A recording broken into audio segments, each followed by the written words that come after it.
There is one faith, one hope, and one baptism, one God and Father of all. There is one church, one body, one life in the Spirit now given so freely to all.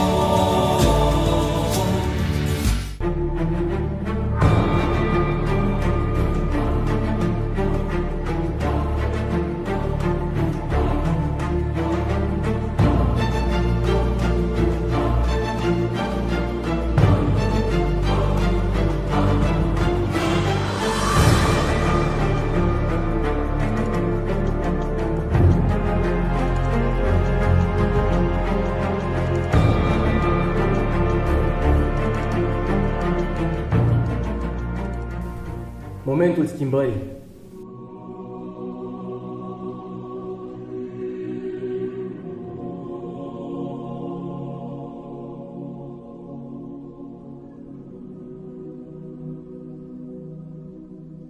Nu te vei mai numi Iacov, ci Israel. Era un moment de schimbare și de cotitură în viața lui Iacov. Un om care s-a luptat cu Dumnezeu. Dar să nu uităm că Dumnezeu e Cel care inițiază lupta. Pentru că te-ai luptat cu Dumnezeu și cu oameni și ai învins. Este incredibil să te lupți cu Dumnezeu și să învingi. Să renunțăm puțin la luptele noastre, singur cu El, într-o luptă a binecuvântării, într-o luptă a victoriei. Să te lupți cu Dumnezeu și să ajungi să te sprijini pe El. Și la sfârșit, Dumnezeu să-ți ridice mâna ca un boxier.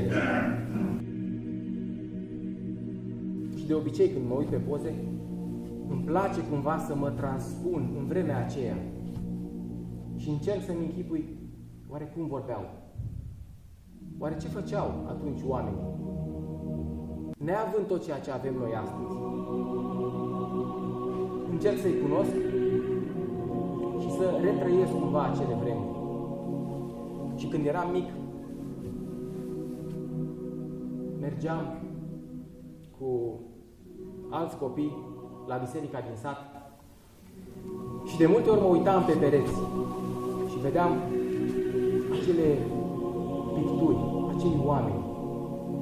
acei oameni sfinți la care oamenii mergeau înaintea lor și făceau semnul crucii, le sărutau mâna și încercam să-mi închipui oare ce fel de oameni au fost aceștia.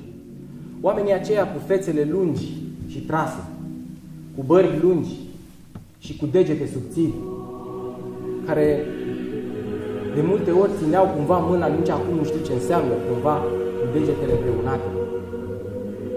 Și încercam să-mi închipui, oare ce fel de oameni? Ce făceau? Cum vorbeau oamenii aceștia? Cum au trăit pe pământ? Era un Moise, era un Petru, era un Pavel și alții pe care nu-i găsim pe paginile Scripturii. Și am aflat mai târziu că oamenii aceia cu fețe lungi și cu degete subțiri erau de fapt unii dintre ei. Unul era criminal. Când a avut ocazia și l-a ucis un adversar și l-a îngropat. Altul a fost un închinător la idoli, un idolatru. Altul a fost un curvar care a mers de la o femeie la alta, de la o femeie stricată la alta și a ajuns să-și piardă ochii. Altul a fost un răzvrătit care n-a vrut să asculte de Dumnezeu. Altul a fost un adulter și un criminal și a luat soția altuia ca să o aibă el. Altul a fost un om corupt, un om care a primit și probabil a dat șpagă și mită. Altul a fost un tâlhar și un bețiv, o femeie prostituată. Altul a fost un trădător, un înșelător sau un pușcăriaș. Oameni care au fost apoi pictați pe pereți și în icoane, pentru că și ei au fost oameni ca și noi. Ci a fost ceva care a transformat oamenii aceștia. a fost ceva care a putut să facă dintr-un criminal cel mai blând om de pe fața pământului. Să facă dintr-un criminal și un curvar un om după inima lui Dumnezeu. Să facă dintr-un întemnițat și un om nefolositor un om folositor în slujba lui Dumnezeu. Ce s-a întâmplat? Ce a adus această transformare? Sau o prostituată să devină o închinătoare? Sau omul acela care mergea de la o femeie stricată la alta, să ajungă un erou al credinței, scris de paginile Scripturii. Există harul acesta, care este pus la dispoziția oamenilor și astăzi. Acela care poate să transforme un om, indiferent în ce condiție este. Indiferent cum este etichetat de societate, de oameni, de justiție. Există harul lui Dumnezeu care poate transforma un om într-un sfânt, într-un om sfințit, îmbrăcat în Hristos, un om nou. Nimic din toate aceste lucruri pe care le-au făcut oamenii aceștia, Dumnezeu nu-și mai aduce aminte de ele. Și au devenit niște stâlpi ai credinței, niște eroi, niște închinători adevărați, niște slujitori puternici, niște oameni de admirat. N-au fost întotdeauna așa.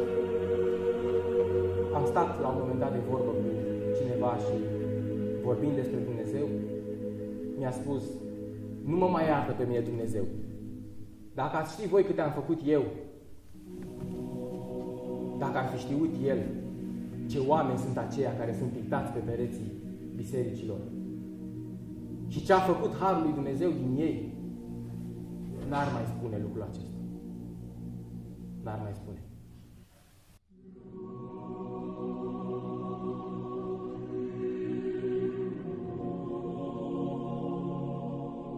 Să intrăm în lupta aceasta, pentru că promisiunea este sigură, vom ieși întotdeauna învingători.